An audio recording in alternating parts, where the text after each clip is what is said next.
కోళ్ల షెడ్లు, చెక్ డ్యాములు, ఉద్యానవనాలు వంటి అనేక అభివృద్ధి కార్యక్రమాలు మేము పల్లెల్లోనే చేపట్టడం జరిగింది అధ్యక్ష.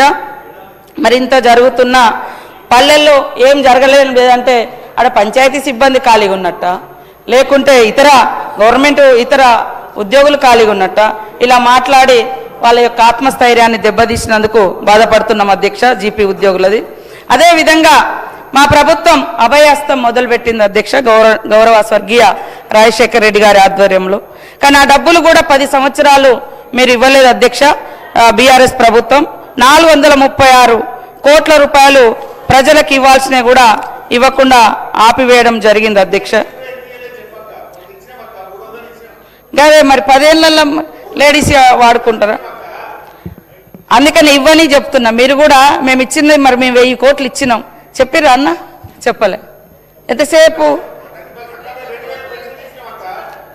మహిళా సంఘాలకు ఇవ్వాల్సిన 4019 కోట్ల అధ్యక్ష రూరల్ అండ్ అర్బన్ ఏరియాలో మా అన్న 21-22లో పెట్టిన దాంట్లో 3000 కోట్ల రూపాయలు వడ్డీ లేని రుణాలకు ఈ డబ్బులు వడ్డీ డబ్బులు ఇస్తామని చెప్పారు. జస్ట్ 6 crores ఇచ్చిర్రు అధ్యక్ష.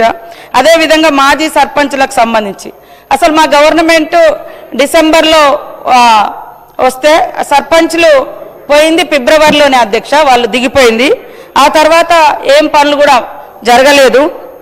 కాబట్టి ఈరోజు పంచాయతీ బిల్లుల పెండింగ్ కూడా దాదాపుగా 99% బీఆర్ఎస్ ప్రభుత్వంలోనే వాళ్ళు అప్పుల పాలైన అధ్యక్ష.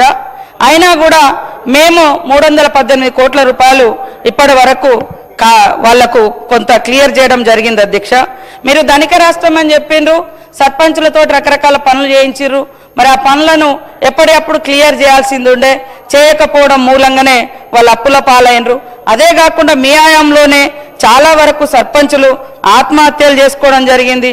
ఈరోజు మా ప్రభుత్వం వచ్చిన తర్వాత ఎవరికి కూడా అలాంటి సిచ్యువేషన్ రాకుండా ఉండాలనేదే ఇప్పుడు 99 days మరి ప్రణాళికలో కూడా ఎప్పటికప్పుడు పనులు చేసేటువంటి పనులను కూడా చూస్తూ వాళ్ళకు నిధులు రిలీజ్ చేయడం జరుగుతుంది అధ్యక్ష. ఉదాహరణకు సిరిసిల్లలో కూడా సోమవారంపేట వడ్డే ఆనందరెడ్డి గారు బిల్లు రాక ఆత్మహత్య సర్పంచ్ గారు చేసుకోవడం జరిగింది అధ్యక్ష. అదేవిధంగా హన్మకొండ పర్కాల మండలంలో కూడా మరి గ్రామ సర్పంచ్ కంచ కుమారస్వామి 2023లో ఆత్మహత్య చేసుకోవడం జరిగింది అధ్యక్ష. రంగారెడ్డి జిల్లా కాశగూడ గ్రామ సర్పంచ్ అజారుద్దీన్ కూడా బిల్లులు రాక 2021లో ఆత్మహత్యలు చేసుకోవడం జరిగింది అధ్యక్ష. మా ఫైనాన్స్ మినిస్టర్ మా సోదరుడు హరీష్ అన్న గారి సొంత జిల్లా కోయేడ్ మండలంలో కూడా మహిళా సర్పంచ్ గారు కూడా పాపం ఆత్మహత్య ప్రయత్నం చేసుకోవడం జరిగింది అధ్యక్ష.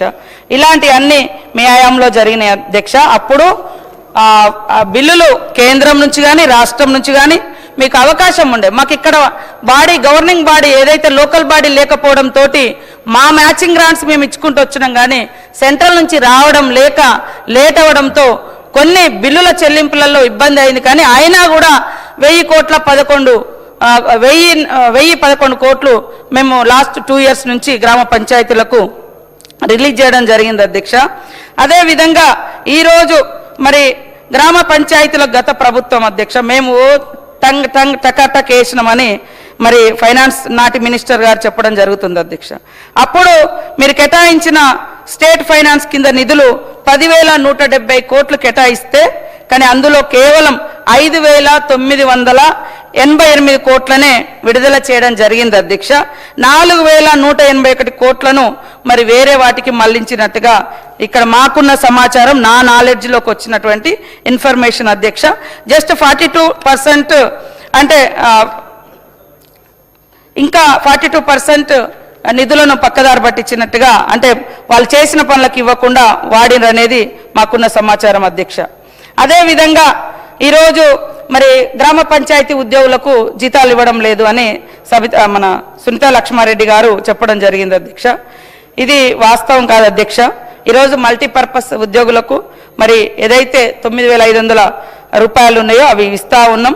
కొంత ఏదైతే మనకు 2 years నుంచి రావడంలో కొంత జాప్యం జరగడంతో అవి ఒక 5% అక్కడక్కడ కొన్ని ఇబ్బందులు ఎదురైనాయి తప్ప మేము మ్యాక్సిమం ఎప్పటికప్పుడు వాళ్ళకి ఇవ్వాలనే లక్ష్యంతో, ఎందుకంటే చిన్న స్థాయి ఉద్యోగులు అంతా దళితులు ఉంటారు, ఎక్కువ గిరిజనులు ఉంటారు లేదా బహుజనులు ఉంటారు, కూలి కుటుంబాలు కాబట్టి మాకు కూడా 100% సానుభూతి ఉంది. రాబోయే కాలంలో వాళ్ళ శాలరీస్ కూడా పెంచాల్సిన అవసరం ఉంది సార్. నేను కూడా ముఖ్యమంత్రి గారు కానీ మా క్యాబినెట్లో కానీ డిస్కస్ చేస్తున్నాం తప్పకుండా. కానీ అంటే వాళ్ళ శాలరీస్ మాత్రం ఇస్తున్నాం. ఎక్కడైనా సాంకేతిక కారణాల రీత్యా ఈ మధ్యకాలంలో మరి కొంత లోకల్గా కూడా అధికారులు అంటే స్పీడ్గా స్పందించకపోవడము లేదా ఇంకేదన్నా వాటితోటి అది కూడా 5% మాత్రమే డిలే అయింది అధ్యక్ష, వేరే ఉద్దేశం కాదు. అదేవిధంగా గత 2 ఏళ్లలో సీసీ రోడ్లు డ్రైనేజీలు ఎంత ఖర్చు పెట్టిరు అని మరి మా పాల్వాయి హరీష్ గారు అడగడం జరిగింది అధ్యక్ష.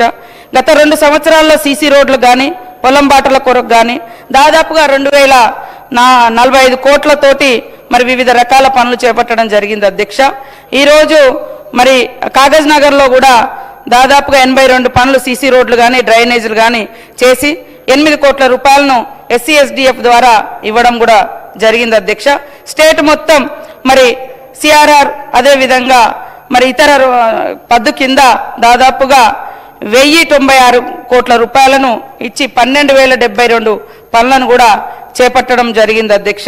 ఇలా మేము ఎప్పుడు కూడా ఎక్కడ ఆపకుండా నిరంతరం పనుల కార్యక్రమాన్ని చేపడుతూనే ఉన్నాం అధ్యక్ష. అదేవిధంగా సునీతా లక్ష్మారెడ్డి గారు మరి ఫ్యామిలీ బెనిఫిట్స్ కింద నేషనల్ ఫ్యామిలీ బెనిఫిట్ స్కీమ్ కింద ఎంత ఇచ్చారని అడిగినారు అధ్యక్ష. నేషనల్ ఫ్యామిలీ బెనిఫిట్ స్కీమ్ ద్వారా 13,774 మందికి 27 కోట్ల రూపాయలను ఈ ఆర్థిక సంవత్సరంలో ఇవ్వడం జరిగింది అధ్యక్ష. అదేవిధంగా కాగజ్ నగర్లో రోడ్ల పరిస్థితి ఏంటిదని మా సోదరులు మరి పాల్వాయి హరీష్ గారు అడగడం జరిగింది అధ్యక్ష. 2024-25 గాను నా దృష్టిలో వచ్చిన లెక్క ప్రకారం 41 కోట్ల 36 లక్షలతోటి 336 పనులకు చేపట్టడం జరిగింది అధ్యక్ష. ఇందులో 73 పనులు ఇప్పటికే పూర్తయినాయి అధ్యక్ష. అదేవిధంగా 25-26లో 13 కోట్ల 80 లక్షలతో 179 పనులను చేపట్టడం జరిగింది అధ్యక్ష. ఇంకా హామ్ రోడ్ల కింద 40 కిలోమీటర్ల మేర దాదాపు 10 రహదారులను నిర్మిస్తా ఉన్నాం అధ్యక్ష. ITDA కింద 6.5 కోట్లతోటి 4 పనులను చేయడం జరుగుతుంది అధ్యక్ష. అదేవిధంగా సునీతా లక్ష్మారెడ్డి గారు మాట్లాడుతూ ఇందిరా శక్తి భవనాలకు ₹1 ఇవ్వలేదని అన్నారు అధ్యక్ష. ఈరోజు ఆడబిడ్డల ఐక్యతకు, ఆర్థిక స్వావలంబనకు, సంఘటిత శక్తికి శిక్షణ, వ్యాపారాలు, వేదికలు ఉండాలనేటువంటి ఉద్దేశంతో మరి మహిళా శక్తి కింద ఇందిరా మహిళా శక్తి భవనాలు అన్ని జిల్లాలలో నిర్మిస్తున్నాం అధ్యక్ష. మ్యాక్సిమం ఇందిరా శక్తి భవనాల కింద డబ్బులు ఇవ్వలేనడం కరెక్ట్ కాదు అధ్యక్ష. దాదాపుగా ఖర్చు పెట్టిరు చెప్తా లెక్కలు. ప్రభుత్వం 22 జిల్లాల్లో ఖర్చు పెట్టలేదు అనడం కూడా కరెక్ట్ కాదు అధ్యక్ష. అన్ని ఒక స్టేజ్కి వచ్చినాయి. ఈవెన్ సూర్యాపేటలో కూడా మా ప్రతిపక్ష ఎమ్మెల్యే గారే ఉన్నారు, అక్కడ కూడా దాదాపుగా పూర్తయింది అనేది మాకు వచ్చినటువంటి రిపోర్ట్ అధ్యక్ష. ఇందిరా మహిళా శక్తి భవనాలకు ప్రభుత్వము 88.46 లక్షల రూపాయలతో మరి కేటాయించగా 88 కోట్ల 46 లక్షల రూపాయలు కేటాయించడం జరిగింది అధ్యక్ష. దీనిలో మరి